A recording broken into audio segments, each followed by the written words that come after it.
is the unofficial birth of champagne as we know it today. Kind of a big deal.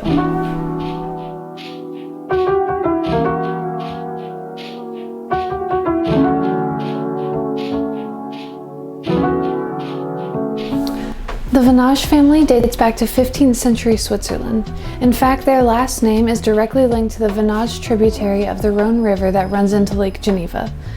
And just to be clear, I'm talking Lake Geneva in Switzerland, not the Lake Geneva in Wisconsin. Anyways, in 1825, Henri-Marc Venoge left the Vaud district of Switzerland and moved to Champagne, France with his son Joseph.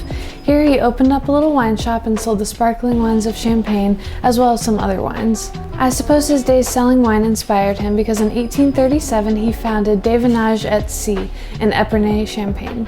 Des Venoges after his last name in the tributary in Switzerland, and then et Cie meaning and company in French. In 1845, Henri-Marc's son Joseph took over. His first order of business was creating the Cuvée of Princes in 1858. He created this wine in tribute to the Princes of Orange, who led the resistance for the Netherlands against the Spanish army for 4 long years. From what I've read, very brave gentleman. His second act was in 1860 whenever he created the Vin du Paradis with this pretty incredibly looking label. It's a dry champagne made of only Pinot Noir sourced from the best Grand Cru vineyards. In 1866, Joseph's son Gaëtan took over presidency of the house. As a champagne drinker in the United States, I owe a lot to him because he's the one responsible for getting their champagne into the United States. And it's a good thing he did too, because in 1876, Des Venoges actually won the Grand Prix d'Excellence at the Universal Exhibition of Philadelphia. That is a mouthful. But yeah, because of this exhibition, now the world knew that Des Venoges was some of the best champagne. Des Venoges actually became the favorite champagne of early 20th century European high society. Which, like, a vibe. And most recently, in 2005, they created the Louis XV Cuvée. This wine is to pay a tribute to the French king who made it an absolute rule that all champagne be created and transported only in bottle. This decision allowed the second fermentation to be in bottle every single time and is the unofficial birth of champagne as we know it today. Kind of a big deal. Now to the wines.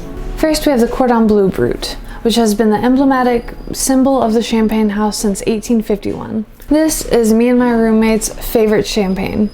It's $49.99 at our local Total Wine and it's so incredible. We actually drank this bottle like 3 days ago. And it's actually an equal split of the 3 champagne grapes, Chardonnay, Pinot Meunier, and Pinot Noir. In the Cordon Bleu range, they also have an Extra Brut, which has about half the dosage of this wine. And for those that don't know what dosage means, it's the amount of sugar that they put in before corking it and caging it. The yeast in the bottle then used that sugar to go through a second fermentation. But yeah, so in this line they have a Brut, Extra Brut, Rosé, and Blanc de Noir. Blanc de Noirs means only from black grape varietals. Next to the Wine of Princes and the Prince of Wines. This wine is entirely made from grapes sourced from the best champagne crus. Its gorgeous bottle is to recall the habits of the early 20th century European aristocracy that would decant their champagne into beautiful glass carafes. We should really bring that back, I think. In this Princess Cuvée line, they have a Blanc de Blancs, which is only white grapes, and the only white grape allowed in champagne is Chardonnay. Anyways, Blanc de Blancs, Blanc de Noir, an Extra Brut, and a Rosé in the Cuvée of Princes line. And lastly, the Louis XV, to whom champagne owes so much. By the decree of May 25th, 1728, Louis XV authorized that all wines from Champagne be created, marketed, and transported only in glass bottles. At last, the entire process could take place in bottle, and champagne as we know it today was created. Shout out to Louis XV. This wine is made exclusively of Grand Cru grapes, and it's only made in the best vintages. So we're talking like Krug level of excellence. This wine has a regular Brut and a Rosé, and they are both made of entirely Chardonnay and Pinot Noir. I've also been lucky enough to try this, which leads me to my next topic. My opinion. I have to thank my best friend Sean for this recommendation. He's never taken a wine class in his entire life, but for some reason knows more about champagne than anyone I've ever met.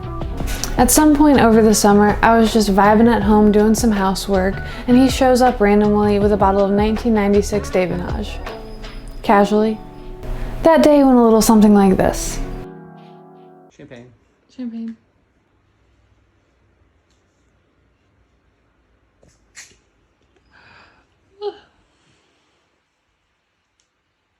Old court. No. I was like, excuse me while I literally throw up. Literally. Like, what's in this glass? And it's just reflecting the Calvin Klein from my shirt. Tragic.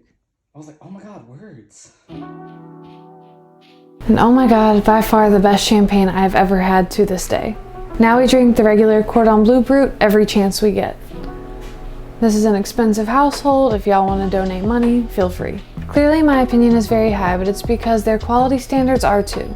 Their current cellar master is Isabelle Tellier, and she's a native of the Léon region just north of Champagne.